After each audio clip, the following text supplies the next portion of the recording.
मोहम्मद तारिक अनवर।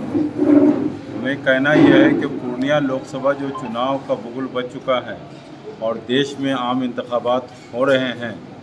इस वक्त देश का मुसलमान जो है वो एक ही चीज़ देख रहा है कि देश में जो माहौल बनाया जा रहा है, संविधान के खिलाफ माहौल बनाया जा रहा है, लोकतंत्र के खिलाफ माहौल बनाया जा रहा है।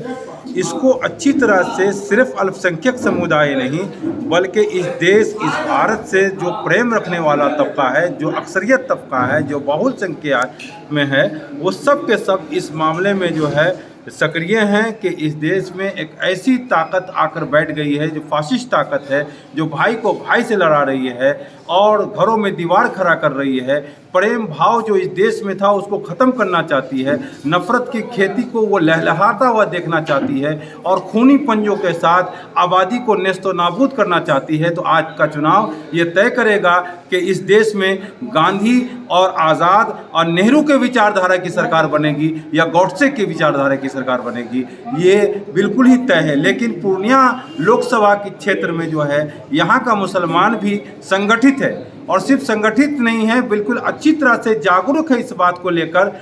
ये देख रहा है कि देश में एक वाहिद ताकत कांग्रेस की ताकत है कि जिसने अपने आप को झुकना तो गवारा किया, उसके लोगों ने बलिदान देना तो गवारा किया, लेकिन कभी भी फिरका परस्तों से हाथ मिलाना गवारा नहीं किया।